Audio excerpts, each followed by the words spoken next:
Please be seated.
Another round of applause for the Vets Choir.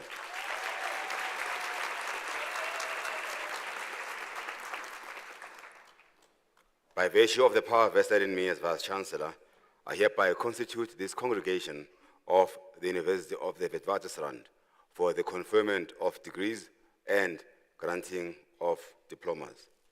Good morning. My name is Zebulon Vilakazi. I am the presiding officer and the Vice-Chancellor. Ladies and gentlemen, esteemed faculty, proud friends, family, and caregivers, but most importantly, the remarkable graduates of July 2025. I'd like to make special mention of our distinguished honorary graduate, of whom you'll hear more about later, for his contribution, or distinguished contribution rather, to public service. Thank you and congratulations to all. Greetings. As I mentioned earlier, I'm Zebulon Vilakazi, the Vice Chancellor and Principal of Wits University. I'm ably assisted I'm flanked by the Chair of Council, Mr. Isaac Shongwe, the Senior Deputy Vice Chancellor for Academic Affairs, who will be assisting me, Professor Ruxana Osman on my left. I also have the Deputy Vice Chancellor for Research and Innovation, Professor Lynn Morris, the CFO, the Dean of the Faculty of Commerce, who will be driving this process, the Dean of Students, the representatives from the SRC Convocation, the members of the faculty who are sitting here in front of the stage with you to actually celebrate this joyous moment with you. It's my privilege to welcome you to this special occasion, the graduation ceremony of the Faculty of Commerce, Law and Management of this great university. To this class, the class of July 2025, congratulations. You have reached a milestone that reflects not only your intellectual ability, but your tenacity, discipline, perseverance, and character to go through the Wits ringer. Getting a Wits degree, as you all know, is not easy. It requires a lot of those attributes that I have spoken about earlier. It's a culmination, but also a commission for you. It's not only a recognition of what you have achieved, but of what we exhort you to do now. You step into the world that is undergoing rapid and disorienting transformation, economic volatility, political uncertainty, and other challenges that you face. That's called the polycrisis. You've seen the erosion of trust in public institutions. You are seeing the rise of advanced artificial intelligence and quantum computing, which will disrupt economies and the world. We've seen the rise of automation, which will have a huge disruption and a great change in the future of work. And of course, associated with that is misinformation or fake news. Amidst all this uncertainty, you have opportunities to lead, to reimagine, and to rebuild. South Africa needs you more than ever, and the continent and the world, not just to be custodians or managers or curators of status quo, but leaders who are bold enough to rebuild broken systems. Lawyers who act with integrity, accountants and economists who will contribute immensely to our economic growth, entrepreneurs who not just only build wealth, but value, public service servants or civil servants who still believe in the dignity of service. As Commerce, Law and Management graduates, we are now custodians of the frameworks that hold society together. The legal framework, financial framework, the corporate codes, and policy instruments. Treat that responsibility with all the seriousness it deserves. Let us work and reflect the high standards of this institution. You are the flag bearers, the ambassadors of this university. Let your decisions be shaped both by expertise, competence, and empathy. You are part of a distinguished tradition. Wits alumni, many of whom have walked that 12-yard step that you'll walk just now. I include, among others, Ms. Nelson Mandela, the founder of this nation, the Nobel Prize winners, leaders of corporates. More than 40% of all CEOs in listed companies come from this faculty. Leaders of Fortune 500 companies that have shaped not only world economy, but have shaped the legal profession as well. But it's a legacy of the past that you must preserve, but it must be renewed with every generation. It is now your turn. To your families and loved ones, thank you for your support, sacrifices, and steadfast commitment as you have walked every step in this journey. This moment is yours too. Congratulations to yourselves.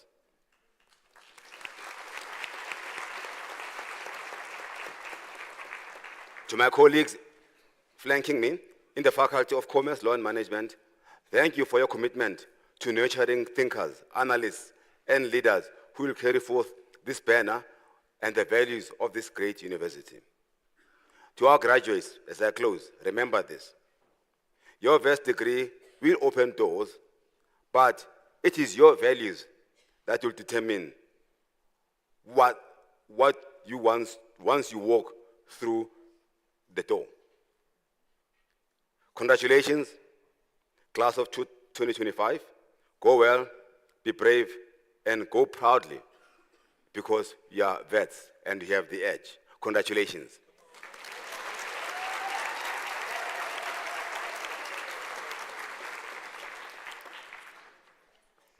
As you're about to start the formal part, just to remind ourselves that graduation is indeed a joyous occasion. It's an occasion for all, and we celebrate and cherish this special moment with you. As part of the tradition, we cherish hearing your loved ones' names being announced. However, and I'm talking to the audience on my right here, to ensure that everyone enjoys this experience, those that are joining online and those that are present, we kindly ask that once your family member's name has been read, allow for the next name to be called without interruption. I thank you in advance for your understanding. Let's all celebrate this without pulling on others. Thank you. Today, candidates will be presented for the degrees and diplomas in the Faculty of Commerce, Law and Management. I confer degrees and grant diplomas on the persons whose names appear in the graduation program. Thank you. I call upon the Dean of the Faculty of Commerce, Law and Management to present a candidate for an honorary degree.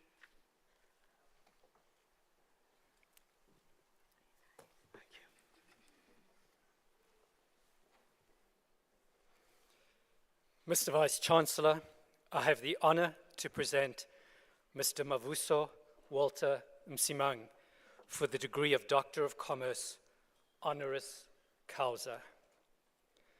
Mavuso Walter Msimang was born in 1941 in Edendale, outside Pietermaritzburg. He matriculated at Inkamana High School, a Catholic school in Vryheid, KwaZulu-Natal, in 1960. In 1962, at the age of 20, he enrolled at the University of Fort Hare. However, his time at Fort Hare was brief, and in May 1963, after coming to the attention of the security police for staging a successful boycott of the institutionalization of apartheid at the university, he was among 6 students whom the ANC leadership advised to leave the country, and so his first year ended in exile. While in exile, Msimang underwent military training and specialized in communication. After a brief spell in Tanzania, Msimang was sent to establish a radio communication setup in Zambia.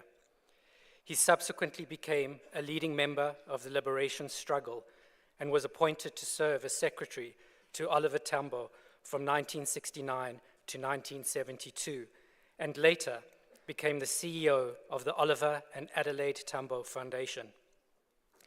During his years in exile, Msimang worked for various international development agencies, such as World University Service of Canada and Care Canada. But ever aware of the need for both formal and professional skills, Msimang also studied biochemistry and entomology at the University of Zambia, and in 1976, he graduated with his Bachelor of Science, and later received a Master of Business Administration from the United States International University, California. Msimang first became a UN volunteer attached to the World Food Programme and was tasked with overseeing health and refugee programs in Zambia, then worked for the World Food Programme from 1977 to 1984 in Zambia and later in Kenya. Based on his emergency food aid, water, and healthcare logistics experience, Msimang was appointed country director in Kenya for Care International. Later, he was placed in charge of UNICEF's emergency programs in Ethiopia. On returning to South Africa in 1993, Msimang did not go the route of high-profile political office, but focused instead on turning around ailing state entities, often away from a corrupt, exclusivist apartheid past and into viable, professionally run, and inclusive national assets. These roles, increasingly complex and challenging, included Chief Executive Officer successfully of SA Tour, now SA Tourism, Tourism KwaZulu-Natal, Sandparks, and the state IT agency SETA. During his tenure as SETA Chief Executive Officer from late 2003 to 2007, he was responsible for overseeing government use of technology and restoring the confidence of both the government and the ICT industry. And it was in these roles that Msimang earned his wide recognition as a leader of change in South Africa. Msimang progressed to a 3-year stint as Director General at the Department of Home Affairs, 2007 to 2010. Here, he led the implementation of numerous interventions that were acknowledged by Princeton University as instructive examples of successful civil service reform. In 2009, under his leadership, the Department of Home Affairs received first prize in the UN Economic Commission for Africa's Technology in Government Awards for improved use of technology in the public service.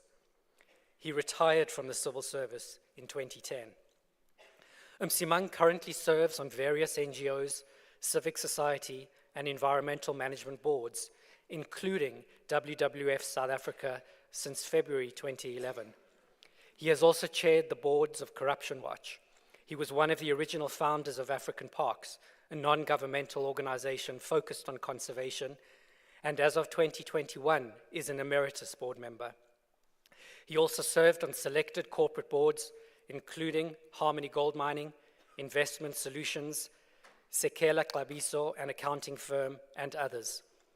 In 2018, his good works were recognized, and he received the WWF South Africa Living Planet Award. From September 2018 through 2019, he served on the Wits University Council as member appointed by the Minister of Higher Education and Training. Msimang was the recipient of an Honorary Doctorate of Public Administration from UNISA on the 6th of November 2020. In July 2023, he was elected unopposed as Deputy President of the African National Congress Veterans League. Msimang remains outspoken on issues of public interest, such as social injustice, corruption, and maladministration. His entire life course has been shaped by resistance to apartheid, from his teenage years of activism and self-sacrifice in pursuit of genuinely noble ideals, in fighting for and then building democracy, in serving with distinction and maintaining a sense of moral conscience as a public official.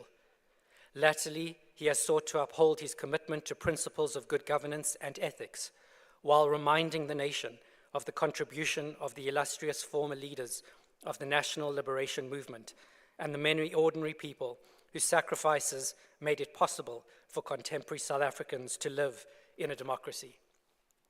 The University of the Witwatersrand, Johannesburg, is proud to acknowledge Mr. Msimang's remarkable lifelong contribution to outstanding public service, his efforts to secure a lasting natural heritage for South Africa, and his work to advance ethical governance and leadership. It is therefore befitting that the University of the Witwatersrand awards an honorary doctorate degree to Mavuso Walter Msimang.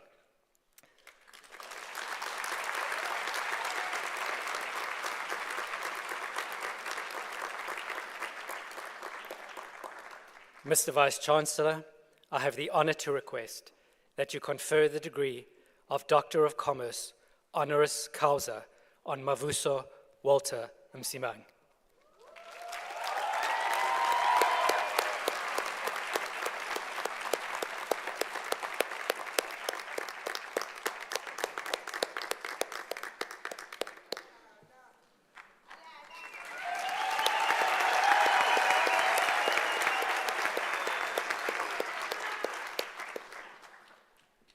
I confer the degree of Doctor of Commerce, honoris causa, on Mavuso Walter Msimang.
I call upon Dr. Msimang to deliver his graduation address.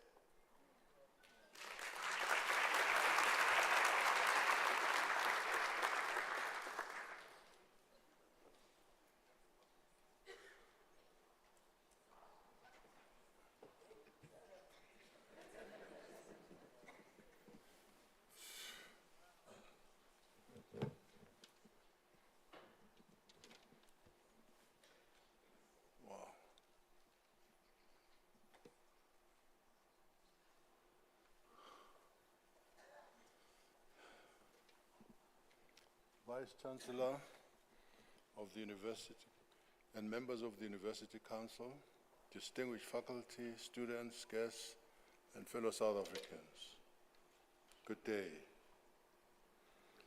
It is with great humility and sincere gratitude that I accept this honorary doctorate from Wits University. I thank you not only for the recognition, but for the opportunity to reflect publicly on matters of profound national importance at a time when honest reflection, often unwelcome, is urgently required. This year marks 70 years of the Freedom Charter, the foundational document of South African democracy. It was drafted by ordinary South Africans, black and white, from all walks of life, over a two-day period on the 25th and 26th of June, 1995, in Kliptown. Born of hope, resistance, and moral clarity, the Charter proclaimed the type of society South Africans wish to build once the tyranny of apartheid had been dismantled. It envisioned political freedom which would make it possible for the person in the street, and indeed the one walking on the countryside footpaths, to realize social and economic justice, equality before the law, and reclaim their grossly abused dignity. Those who gathered in Kliptown had no illusions at all.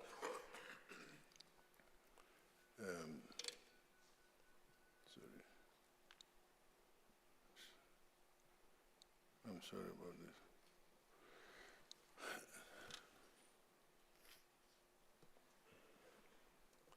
So may I repeat, those who gathered in Kliptown had no illusions. They knew that the road to freedom would be long and treacherous, but they believed that one day the principle in that charter would find a place in a new nation. And that has happened with the adoption of the democratic constitution of South Africa. So let's hold a mirror to our conscience. 70 years later, let's ask ourselves the question, to what extent have the declarations of the Freedom Charter been fulfilled? Where there has been failure, what caused it? The drafters of the Freedom Charter set out 10 objectives they said should be fulfilled to attain democracy. I've taken the liberty of rating our performance to date on a scale of 1 to 5, and I only provide highlights here now because time, as Tembelihle threatened me, is limited strictly to 15 minutes. So here goes. The Freedom Charter said, the people shall govern. The road to 27th April 1994, our Freedom Day, was protracted, hazardous, and demanded enormous sacrifice, including supreme sacrifices. 36 political prisoners were condemned to death between 1985 and 87, in 2 years. In 1990, around 70 political prisoners were still on death row. Approximately 134 political prisoners were executed between 1960 and the 1980s. Over 5,000 served long prison terms, including life terms, on Robben Island, while an even higher number was sent to jails elsewhere. So my performance rating of the citizens' performance to get to April 1994 is 5 out of 5. All national groups shall have equal rights. Based on the quality and inclusivity of the South African Constitution that was legislated in 1996, the people shall, I give that a 5 also. So we're doing well. The people shall govern in the people shall share in the country's wealth. This is another proclamation of the Freedom Charter. Well, the most recent data places our Gini coefficient at 0.67, the worst inequality on earth. Black South Africans experience the highest rates of poverty. Although poverty affects all races to some extent, the disparities are stark. A total of 64% of Africans are poor. What they call coloreds, we don't like that name, 41%. Indian or Asian, 6%. And white people, 1%. So, what rating there? 1 out of 5. All shall be equal before the law. Because justice for the poor is, in many cases, unaffordable, where 5 would have been given, this proclamation gets a 4. You know, if you quarrel with a rich person and they take you to court, you can be sure that you have no chance of challenging them because you have no money, and expensive lawyers will just leave you out. All shall be equal, all shall have equal rights. Again, thanks to our Constitution and the Bill of Rights. 5. The land shall be shared among those who work it. So this thing is big. There is no agrarian strategy in this country that's worth the name.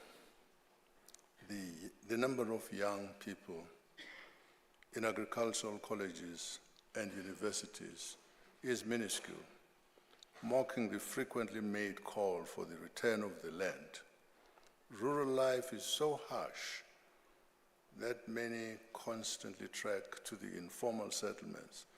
It's a nice word for shacks that dot the landscape in and around urban areas in search of elusive job opportunities. So we get a 2 there out of 5.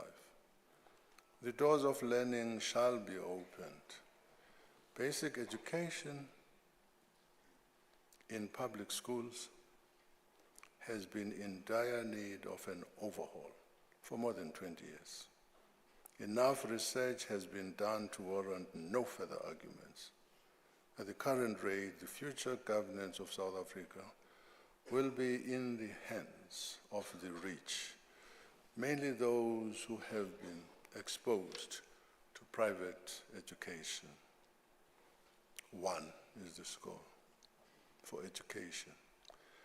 There shall be work and security. There are about 1.4 million households in South Africa living in informal settlements. Around Joburg, there are 180 informal settlements. Durban has 588 of them. These settlements have inadequate infrastructure. They're overcrowded, lack sanitation, clean water, etc. There's up to 72% unemployment in these places. A rating of 2 is very generous. There shall be peace and friendship. By this, the Freedom Charter meant respecting the rights and sovereignty of all nations and striving to maintain world peace. I think because South Africa has not tried to overrun Lesotho, Botswana, and Swaziland, we are in a safe space here. And importantly, we've held the line on Palestine. It is unfortunate that issues based on considerations other than the plight, the desperate plight of the people, divide our society. So we're not in agreement that the obvious genocide that is in Palestine does not exist. I still give the country as a whole 5. So what is the verdict looking at all these things? The verdict is leadership failure. In the 29 May 2024 general elections, the electorate, meaning those who still bothered to go to polling stations to cast their ballots, delivered a devastating judgment on the ANC's leadership of the country. This to a party that was the standard bearer of the freedom struggle, a movement that birthed the Freedom Charter, that provided 2 Nobel Prize winners, Albert Luthuli and Nelson Mandela. It's an ANC that gave South Africa an outstanding leader who kept the flames of the struggle burning in difficult exile conditions, a man who was at once brilliant and effortlessly humble, Oliver Kaizana Tambo. There was also the unassuming mentor of giants, Walter Sisulu. And there was the multitude of conscientious members who considered politics a space of sacrifice and service to the people with whom they lived. Complacency and arrogance, cardinal sins of incumbency, as well as complicity in wrongdoing, these negative attributes have cost this centennial organization its once highly prized respect and moral authority. Corruption is no longer an occasional blemish. It's a systemic crisis. For 15 years, the cries for the renewal of the ANC has been akin to a discordant record, a broken one. So we now have coalition governance in this country. I think it's an opportunity. We should turn the crisis of lack of confidence in a single party to an opportunity. 40% was got by my ANC in last year's national elections. That was a clear message from a community tired of living under the terror of murderous criminals in a country with one of the highest rates of femicide. I think the proper word is killing of women. Femicide disguises these things. Where over 60% of young people are jobless, where piped water flows used to flow at the opening of the tap, but now comes in dribs and drabs, or in erratic spurts, or just doesn't come. In the absence of light, we are in the dark. And the nation's energy is sapped. Nice words like load shedding. When people try to source their energy from the sun in order to relieve the overburdened grid, cynical Oscom and parasitic city authorities impose a punitive fine. Why are you setting up your own source of energy? For the ANC to stay in government, I want my colleagues to understand, it had to seek the cooperation of other parties. There are those of us who had thought that a coalition government comprising the ANC, the DA, and the IFP would have constituted a more stable arrangement. Their combined parliamentary votes would have given them a comfortable 2/3 majority, essential for investor confidence, which helps to grow our stagnant economy,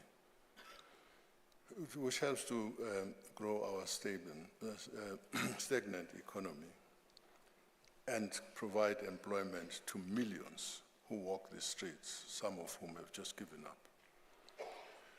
What we now have is called the Government of National Unity.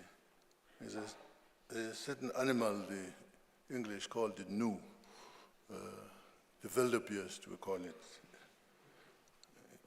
It is not ugly, to use a human value. It's not very ugly, let me say.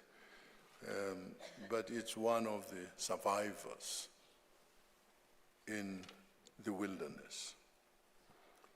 So the new Government of National Unity is a trifle unwieldy with 10 parties. It nevertheless has the mandate to govern the country and can do so. If the ANC and the Democratic Alliance appreciated the responsibility they have towards this nation, they would shed their adolescent behavior and seize the moment to turn around over 20 years of a downward economic spiral in this country. Truth to tell, the so-called divergent ideological policies among these parties and strategies, they are not the issue. They are not at the center of the recurring scraps that happen between the parties. In February 2016 already, the ANC government had launched its Black Industrialist Program, which doesn't sound to me like a socialist program. Now, the DA also should know that a mere 30 years of trying to economically empower black people, even if this was done properly and not riddled with corruption, that it would not have been sufficient to redress the wealth imbalance that's currently in favor of a white constituency that was inherited during 350 years of white privilege, that rode on a whites-only political and economic treadmill. All that said, I still maintain that a government of national unity addressing itself to the crisis at hand, and it is a serious crisis we're having, can make South Africa work. Now to the youth. I don't mean people younger than me, I mean the real youth. The students gathered here tonight, you are the heirs of the Freedom Charter, whether you knew it or not, like it or not. You all are, wherever you came from. Yours is the task of restoring its spirit in a digital and globalized world. You must insist on ethical leadership. You must challenge injustice whenever, in whatever form it appears. And you must never accept mediocrity as the norm. A luta continua. In closing, I accept the honorary doctorate not as a reward, but a charge. A reminder that we must never grow comfortable with the distance between what is and what ought to be. Let us not squander the moment at hand. Let us not allow pettiness and pride to win the day. We owe the people more than that. We owe history more than that. Let us rise. Thank you.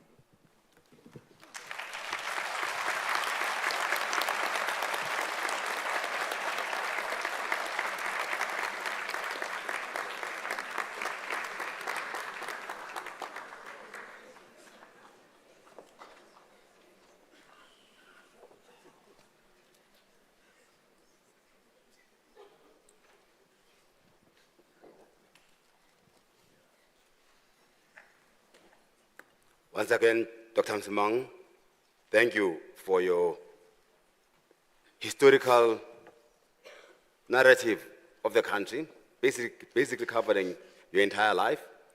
But your entire life has been very eventful, culminating in the last years of distinguished service to society. And your clarion call for us to let go of our arrogance, to be humble, to be focused, to become the torchbearers of the future South Africa and the continent that you desire. Let me take this moment to thank you for your time to be with us this morning and to congratulate you once again on this distinguished honor of honoris causa from this university. You are now a Vetsi for life. Well, welcome to Vets.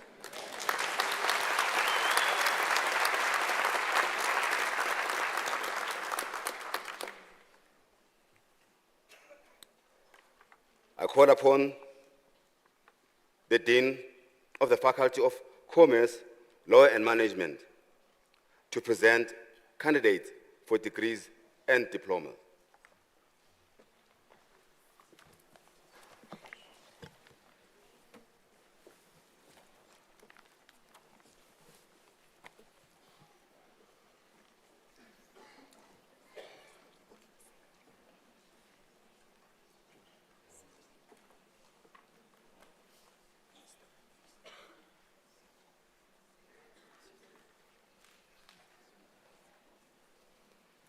Mr. Vice-Chancellor, as Dean of the Faculty of Commerce, Law and Management, I have the honor to present candidates for degrees and diplomas.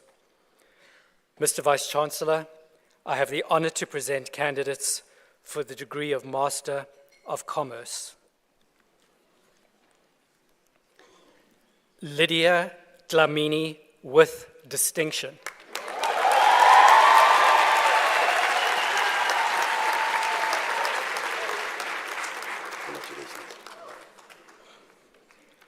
Danit Emden with distinction.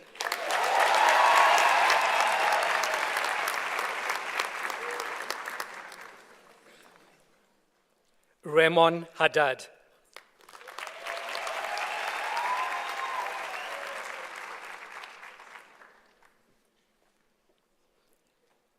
Lesedi Kasajo.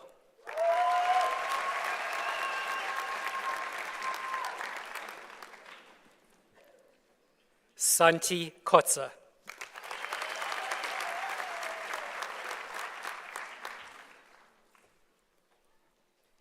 Pusiletso Lepuru.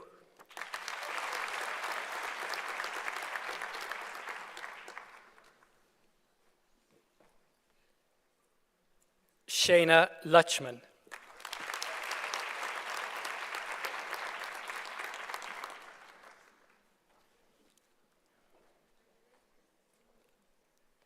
Awonke Mamane.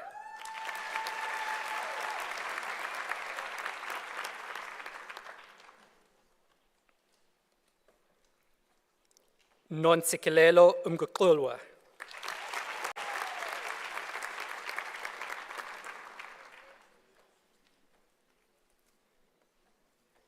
Akona Mlamleli.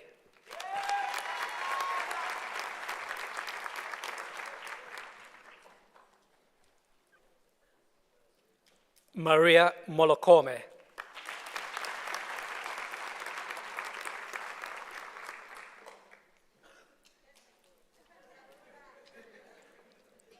Nomatangsanqa Moyo.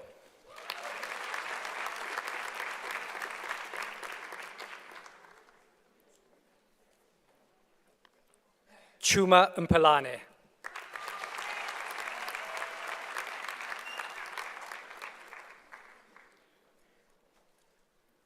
Rumbidzai Muranga.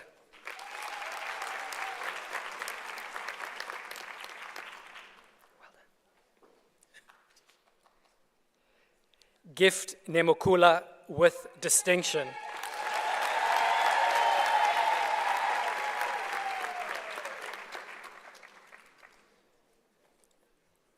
Uafulufedzea Netsianda.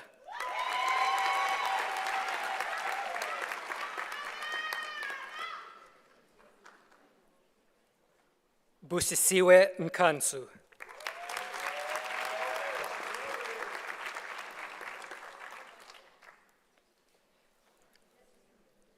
Sivasha Reddy with distinction.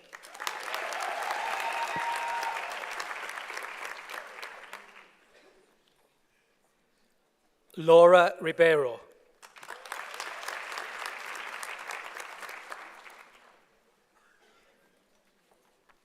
Madeline Stugman.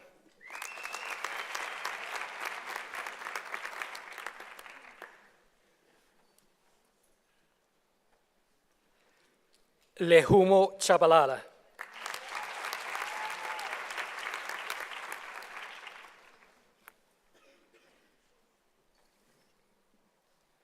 Mr. Vice-Chancellor, I have the honor to present candidates for the degree of Master of Economic Science.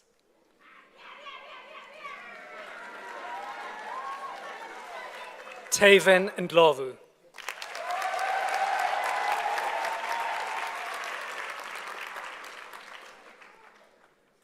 Katlego Ramahuta.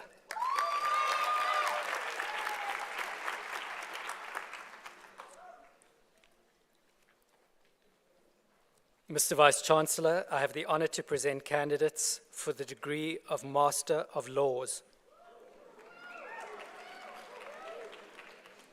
Akinola Akinfemwiwa.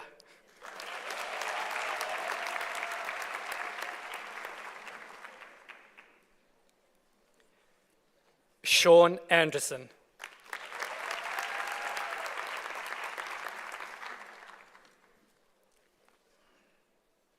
M. Sharid Buertas.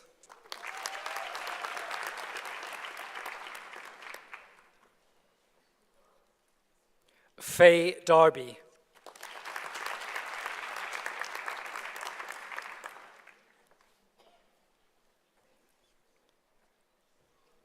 Muvumbi Manda.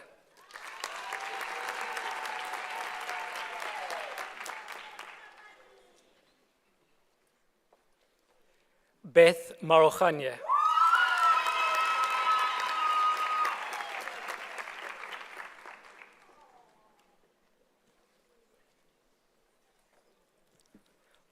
Bonginkosi Mabena.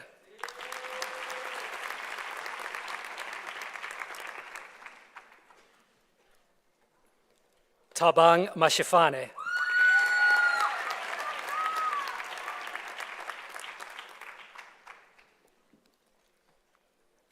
Tolwana Modise with distinction.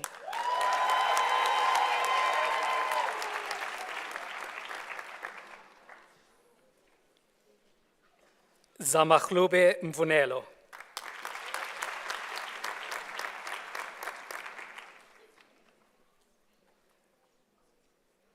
Alliance Ndlovu.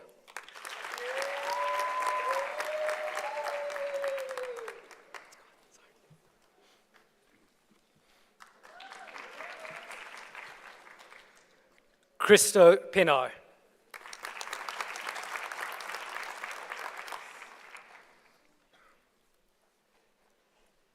Shay Romalo.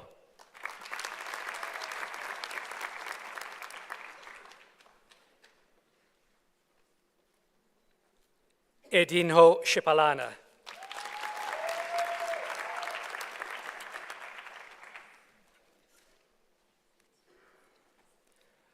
Mr. Vice-Chancellor, I have the honor to present candidates for the degree of Master of Management. Mohau Desenyane.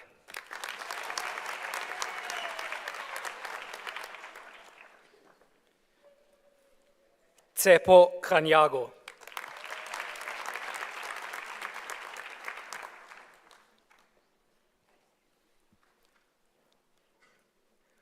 Mohau Lecheko.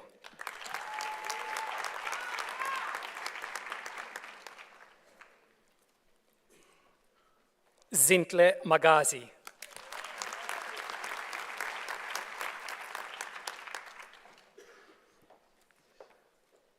Yogastri Mudli.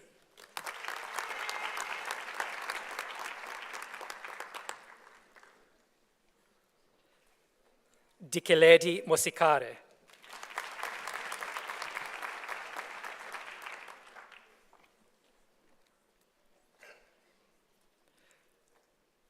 Ntombe Zinkle Nzama.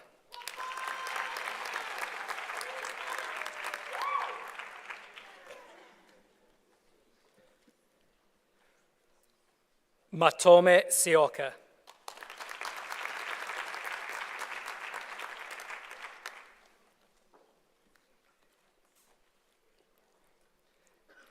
Kanya Venkile.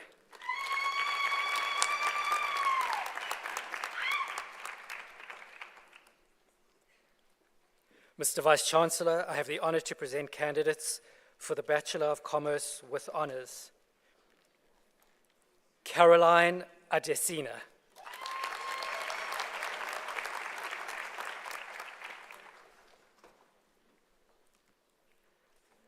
Nkako Chokwe.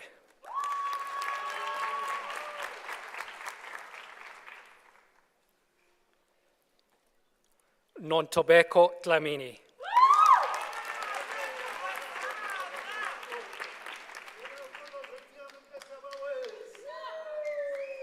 Thando Dumane.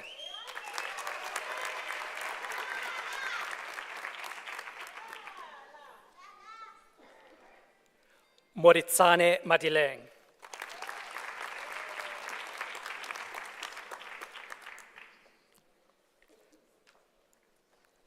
Palesa Mane.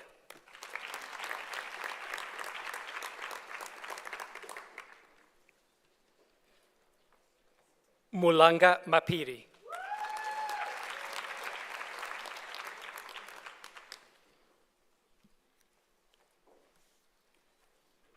Pilani Mari.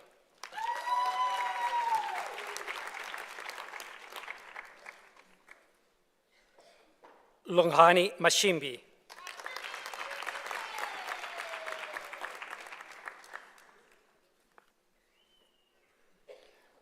Nonkululeko Mbata.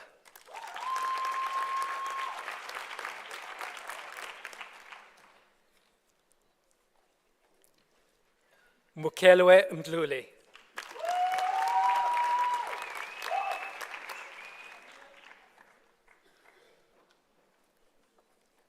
Masibonge Mtambo.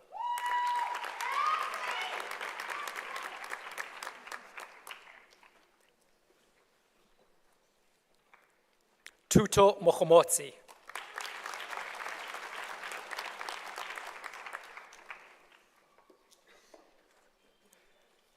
Temoso Molebatsi.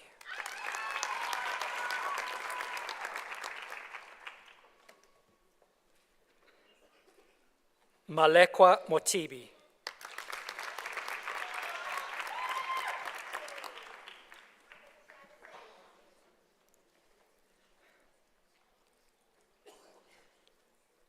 Non-Klankla Ngela.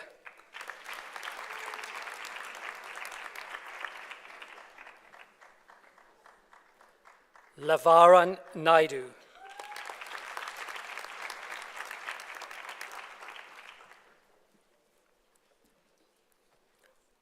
Oratile Nong.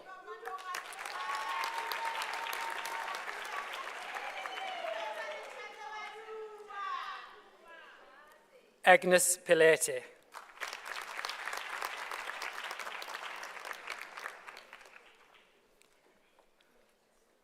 Lomile Raboko.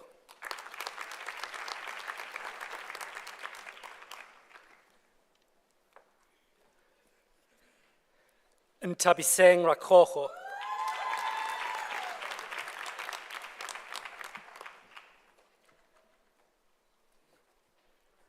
Pfizer Shetty with distinction.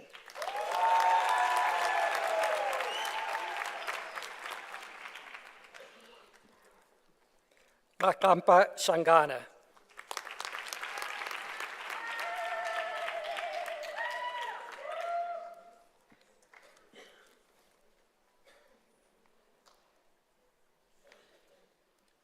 Mr. Vice-Chancellor, I have the honor to present candidates for the Bachelor of Economic Science with honors. Mandisa Ngobo.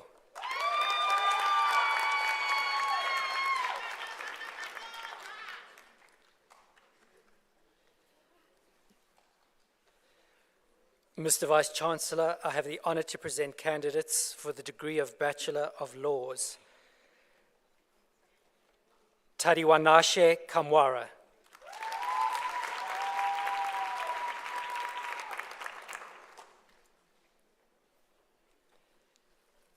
Kensani Lenkwe.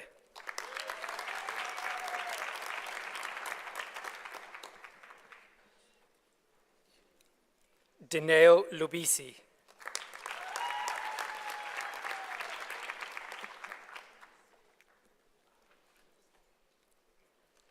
Dimpo Masipa.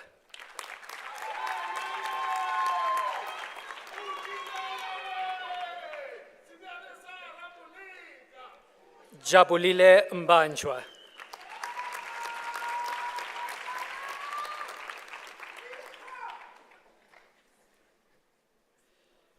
Piwenkosi Mokwena.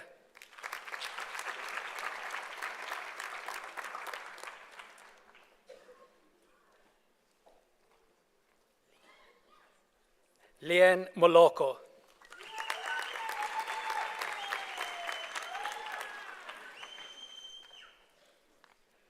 Tembeka Ndlovu.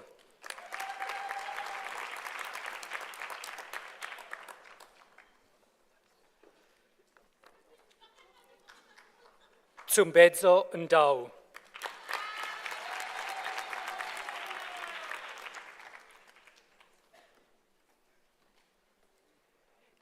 Ebimi Oka.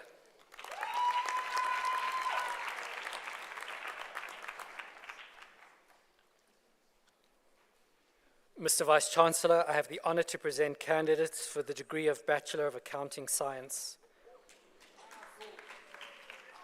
Mbuyelo Denga.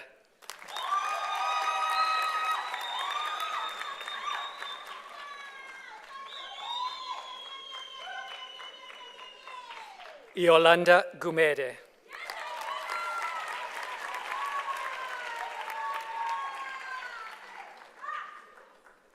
Gift Hatlane.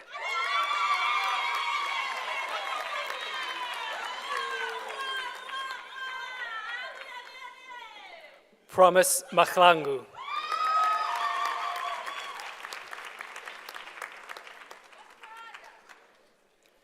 Dimakatso Mashele.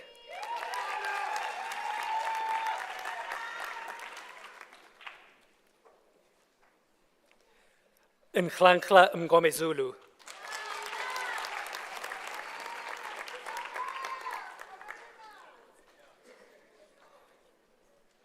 Modi Motebe Mokwena.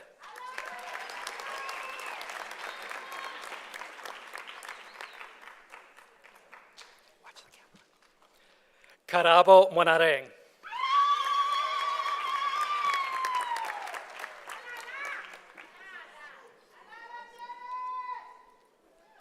Rendani Mokwebo.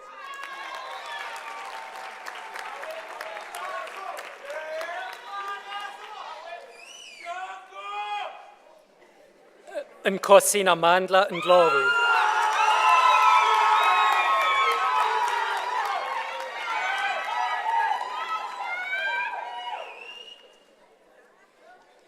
Kopano Sebolai.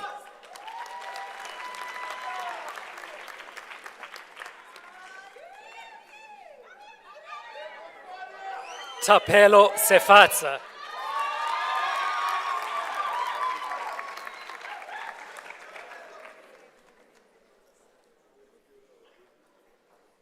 Samukelisiwe Sibia.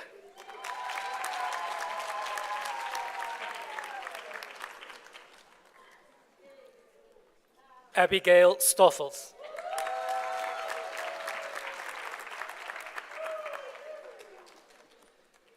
Mr. Vice-Chancellor, I have the honor to present candidates for the degree of Bachelor of Commerce. Sibusiso Baloi.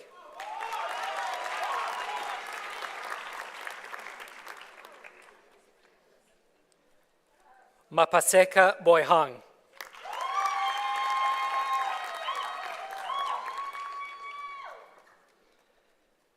Samuel Bokaba.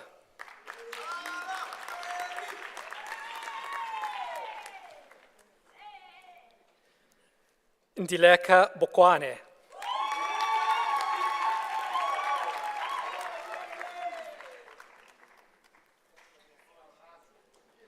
Ropafadzo Chirozvi.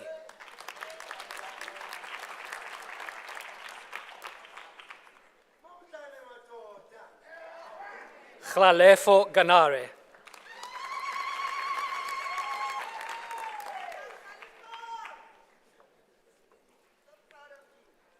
Betty Guitima.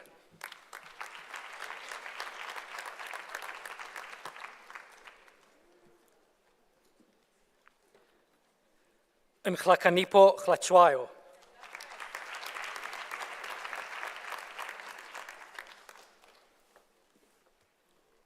Chita Kapenga.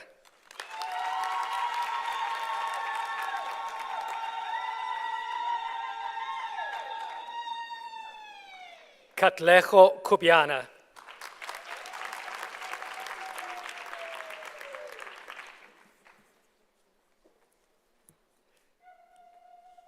Sipusihle Lande.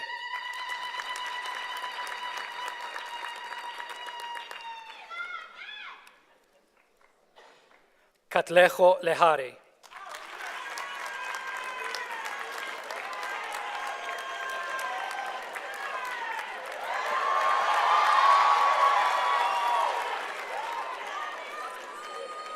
Nomfundo Linda.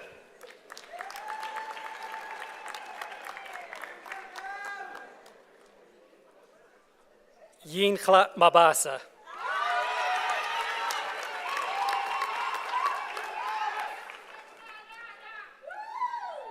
Obile Maleka.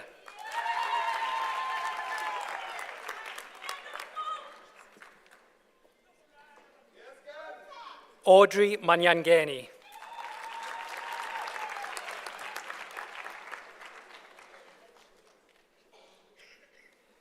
Renelwe Masilo.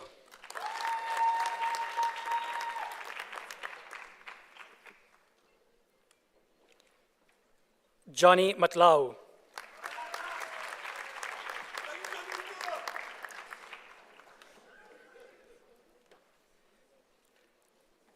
Dave Mkabile.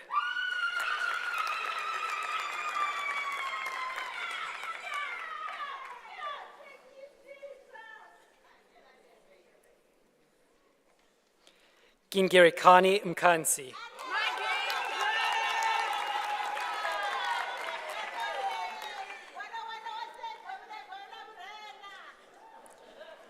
Risuna Mkombo.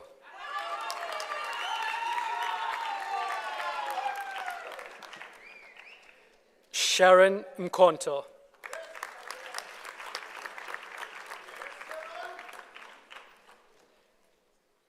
Sfiso Mlondo.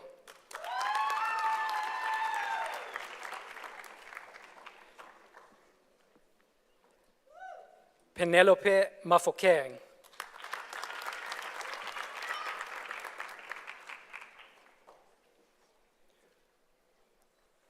Fusi Mokwena.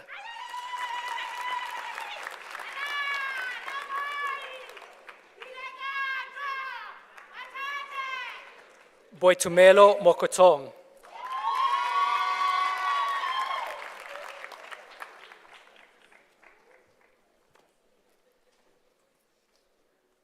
Karabo Molotsi.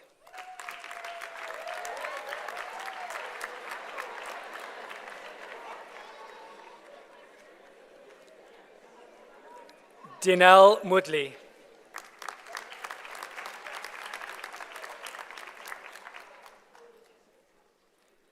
Nonduduzo Msweli.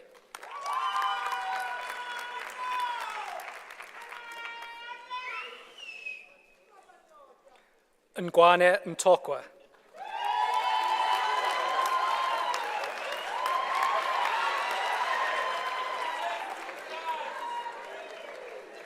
Stembiso Mtombeni.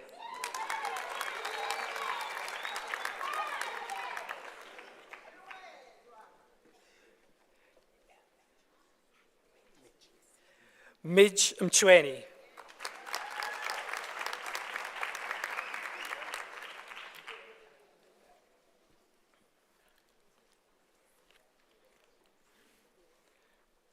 Nolotando Ngubane.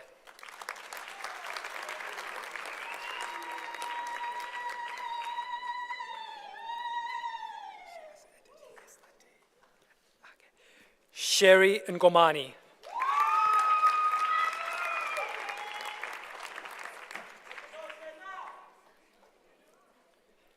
Lebone Nialungu.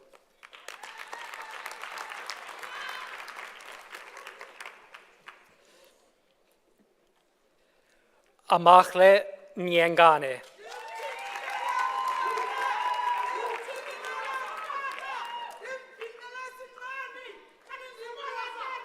Bongani Khadebe.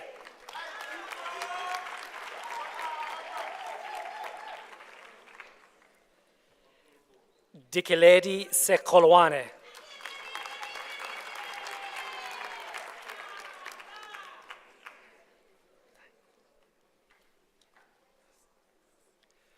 Frank Siotlwe.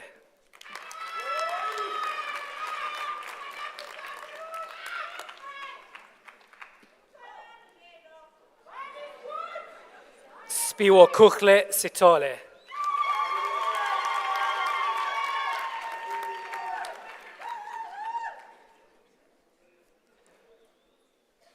Takudzwa Tembedza.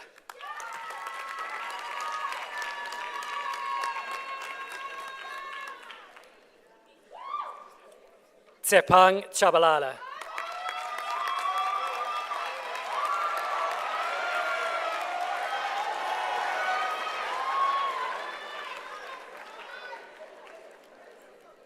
Tanzi Chikwatamba.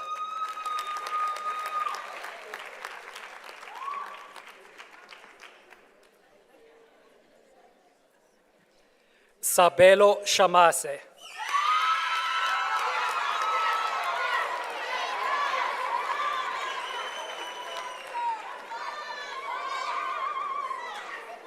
Ryan Watkins.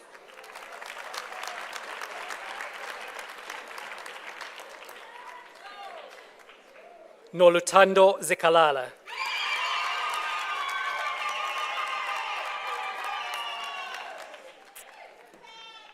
Mr. Vice Chancellor, I have the honor to present candidates for the degree of Bachelor of Economic Science. Zama Dlamini.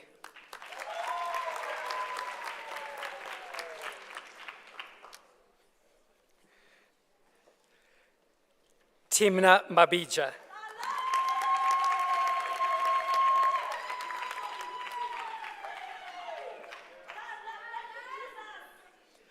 Mr. Vice Chancellor, I have the honor to present candidates for the postgraduate diploma in accountancy. Pilani Gabela.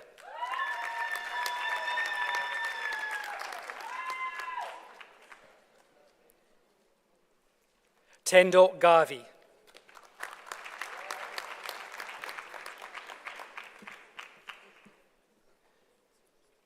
Susan Makwacha.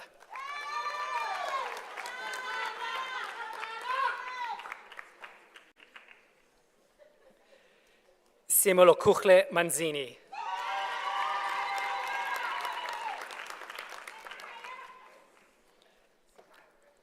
Malechlo Khonolo Matiane.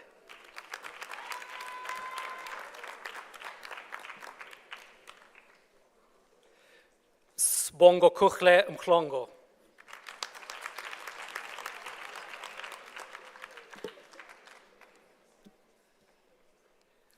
Umbudzeni Nechiendeulu.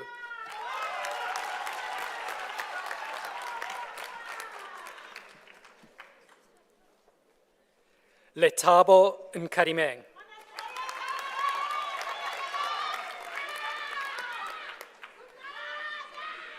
Kaya Shabangu.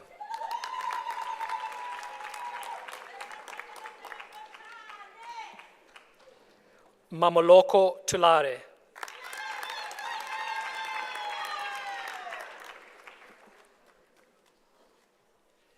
Charity Zunguze.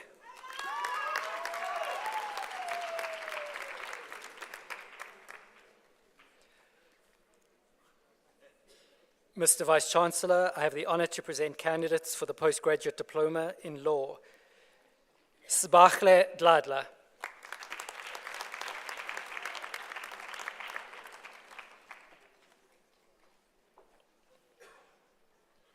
Nklanklivele Ngubane.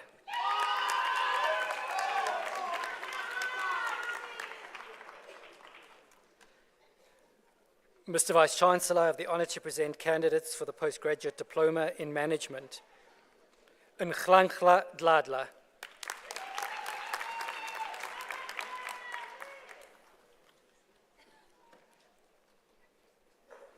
Amadi Ihunwo.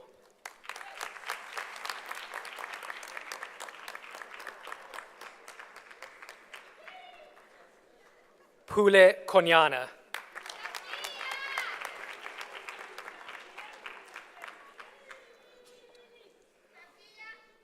Koboro Manaso.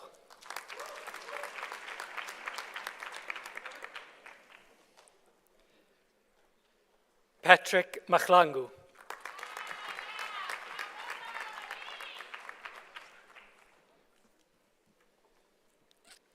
Natasha Mashiko.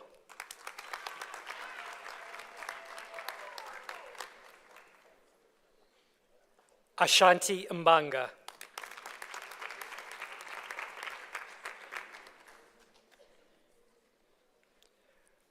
Kwelwe Felo Mungela.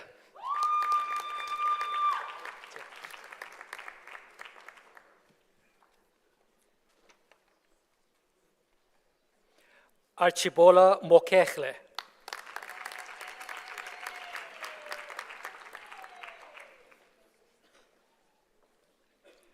Caroline Mpaka.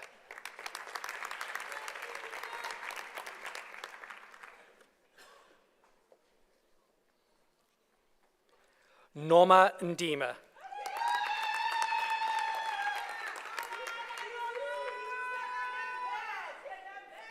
Lebochang Shilakwe with distinction.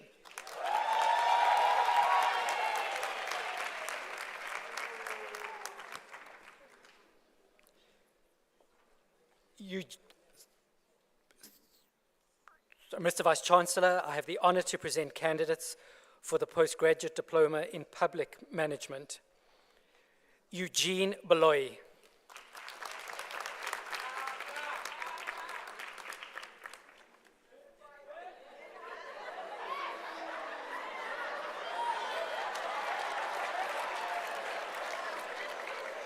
Iltrisha Chauke.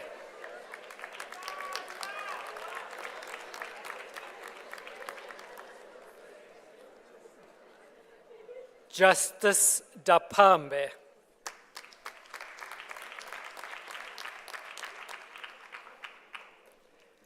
Natasha December.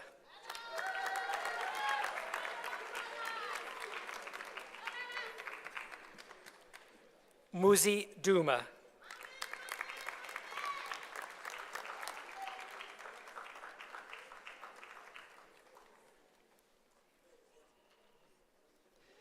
Sikhle Jalubani.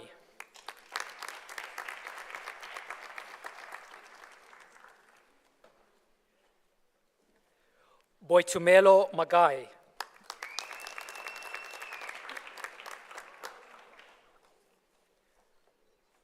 Vumile Magudu.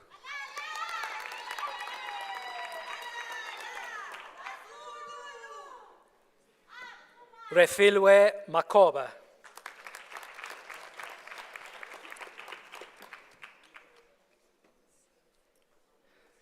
Nombeko Maputa Ntengo.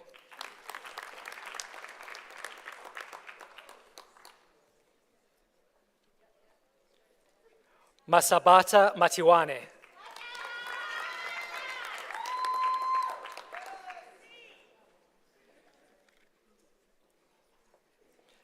Makeleke Modiba.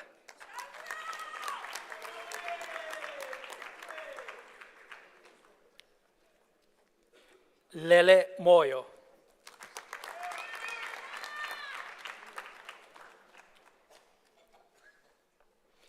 Zandise Mrhali.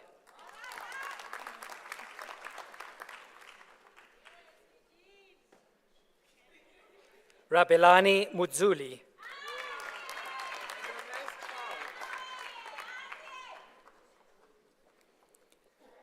Ellen Maswakala.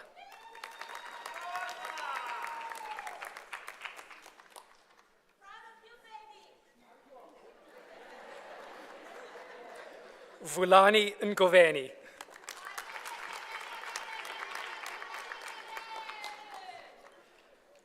Nombulelo Nchakala.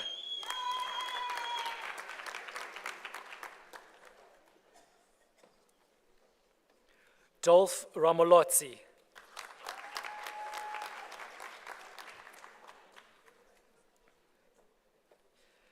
Ndalama Shilenge.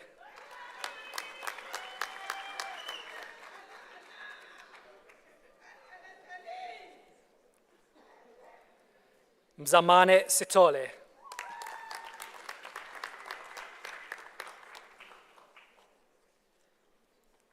Nontobeko Sitole.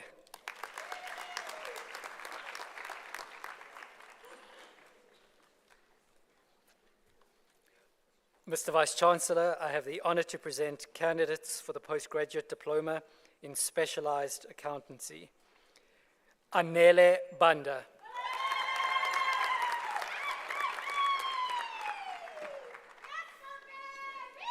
Kamohelo Kekana.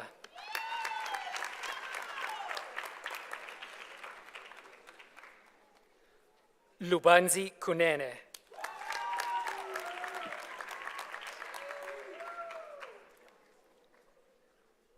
Lloyd Lont with distinction.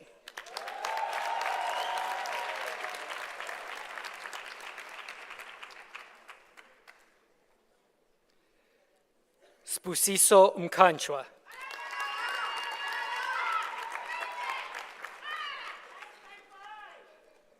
Ketsu Kutula Nene.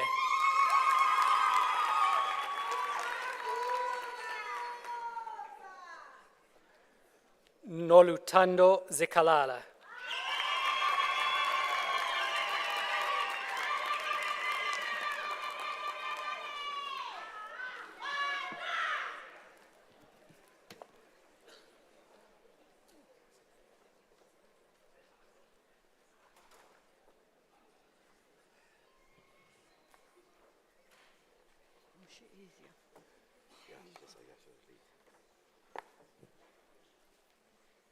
I now call upon the acting president of convocation to say a few words to the graduates and the diplomas.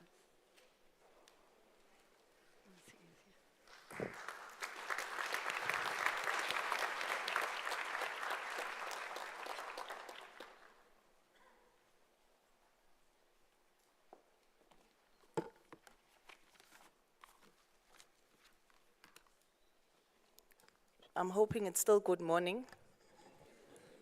It is. Okay. Good morning to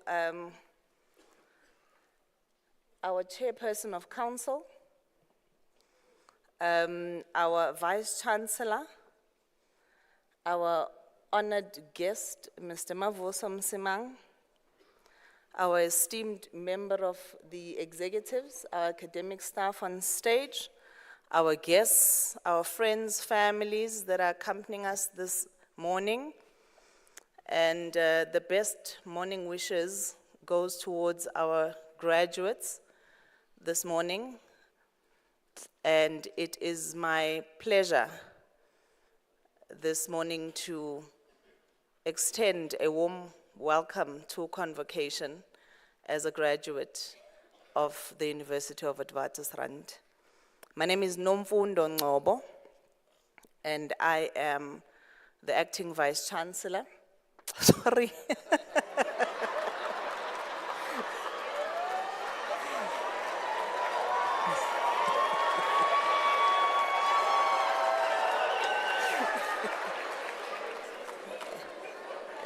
Listen, I come from a small town, Mr. Mavuso will know it, called Dandi.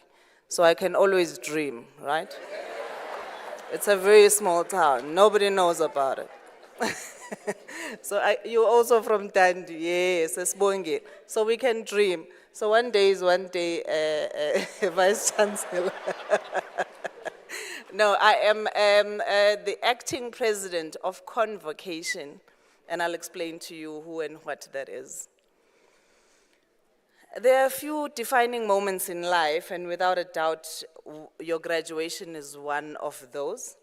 And today you enter a world as not only our graduate, but as a postgraduate a diplomat holding a diploma or a graduate from one of the best universities in the African continent, and I dare say in the world. The world is filled with many challenges, but also filled with limitless opportunities. And at WITS, we hope that you will meet all of these challenges and opportunities with pride, drive, passion, innovation, a social conscience, and a positive purpose. Our speaker this morning spoke at length, and The message that I carried through was around ethical leadership. It was around complacency in leadership, and it was around integrity and good corporate governance. And as a graduate from an institution such as WITS, really it is an honor for you to continue to hold that baton or baton and carry it forward, that you may live the values of WITS, of being a good person. Define it how you may, you know what good is. This morning, I thought at length about what now it's Dr. Mavoso Msimang was saying, and I thought perhaps I will give my own interpretation of the stanza Nkosi Sikelele Afrika, which we all sing. It says, Nkosi Sikelele Afrika, maluphakanyisa uphondo lwayo, izwe imithandazo yethu, Nkosi Sikelela, thina usapho lwakho. I'll stop there, and I'll give an interpretation. You can go and find other interpretations which will probably resonate. But it says, God bless Africa. If you are Zulu or you are Xhosa or you are Nguni, you will know Sigelela means with grace, with mercy. And it says, may the Lord have mercy. May the Lord have grace. And therefore may the Lord then bless. Unfortunately, I'm not a linguistic or a linguist. Maybe I should come back for that. But in Zulu, or rather in many languages, one word can have, even in English, can have many interpretations. And it says, may the Lord mercilessly, or rather mercifully and with grace, bless Africa. And the second paragraph says, maluphakanyisa uphondo lwayo. In Africa, when a horn is rung, it's a call to action. It's like the ringing of the bell.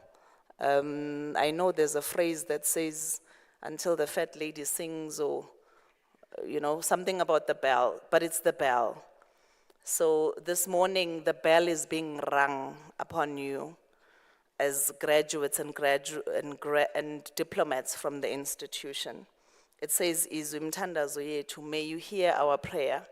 Whoever you pray to, however you pray, may you hear our prayer. Izwa imithandazo yethu, Nkosi Sikelela. Once again, we find that word Sikelela, which means with mercy and grace, bless. Thina usapho lwakho.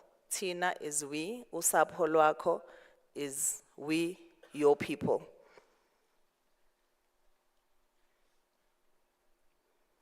So this morning I am saying that we are at a very, very challenging time in the world, geopolitics, in South Africa, whether you are looking at international relations or you are looking at internal affairs. You will find excitement.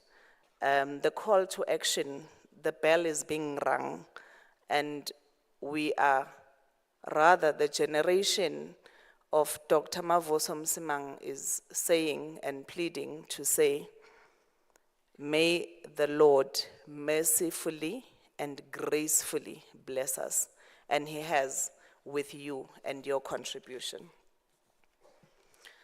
Now that you are a member of Convocation as a graduate of the institution, you will be pleased to know that we have over 250,000 WITS alumni worldwide, and that speaks to our distinction in as far as they are able to represent us nationally and internationally with prestige.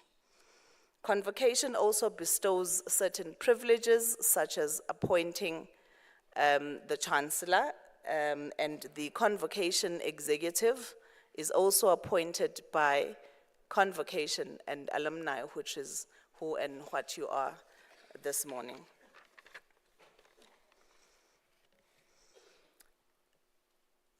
And therefore, then we call upon you to nurture and enhance the value of your degree by promoting WITS's good image, preserving our values and contributing towards our ongoing development, ensuring that we grow in stature as a globally competitive yet proudly South African institution of higher learning. Now, whilst we focus today's attention on our newest graduates, it's also fitting that we recognize those who have helped our graduates in their academic careers. At this point, I would like all our graduates to stand, please. And diplomats. And I would want for you to wave in appreciation for the friends and family that are seated on your left as a show of appreciation for the love and support.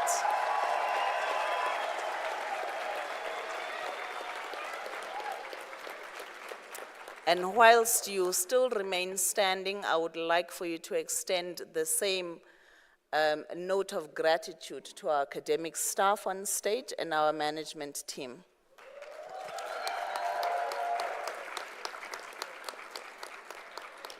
You may take a seat. So when you arrived today, you would have received a graduate exit survey. Really, it's a survey on continuous improvement that we seek to encompass as a global institution that we are. Please complete your experience so that we can then improve as we go along. Please also take a moment to make sure that you update your details and you leave us with your most recent details so that we can remain in touch. Obviously, we do want to remain in touch with you because we want for you to play an active role within the institution, whether you are donating with your time or you are donating with your resources. We welcome it all.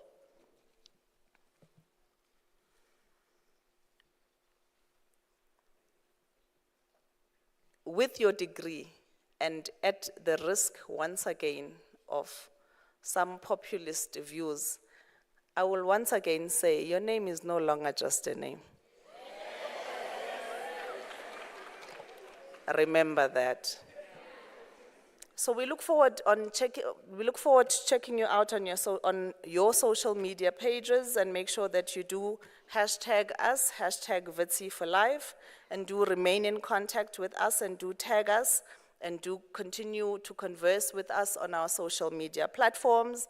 And should you wish to convey any views that you perhaps want to be taken up, the convocation executive is always welcome or welcoming of opinions and suggestions that will seek to take the institution forward.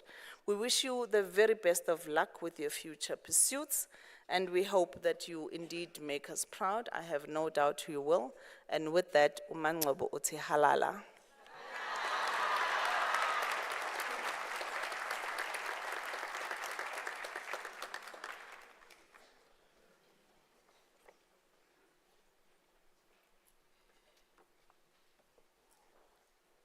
Thank you, Acting President, I think I got it right, of the convocation.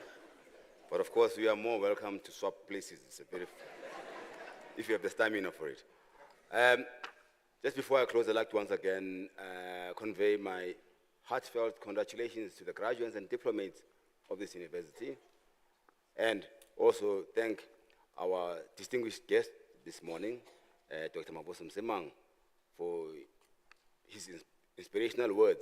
And I hope that as graduates, you've learned that those that have trodden the path leave a path for you to walk upon, and also, of course, to go beyond. It's a complex story of this country, but I do believe that despite all the complexities of our past, we do have the glittering beacons of hope that stand on my left. The ripples of hope that will actually make this world and this country what it ought to be. So you have a lot that rests on your shoulders. Reach for the stars, but remain grounded. The future is yours. Congratulations, and may the force be with you.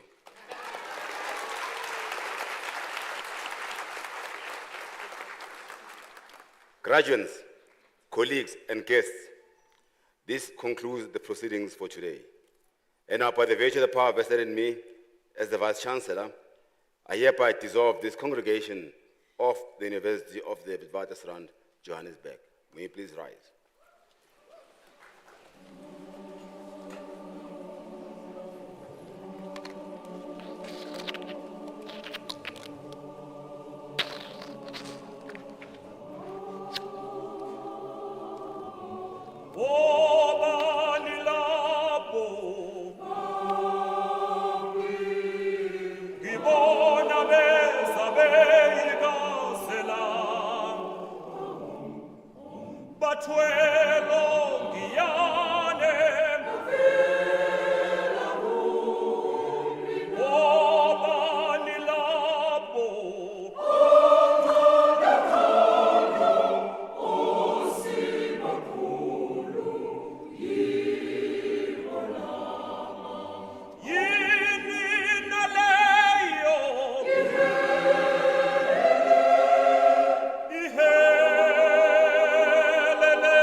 Nachi sieza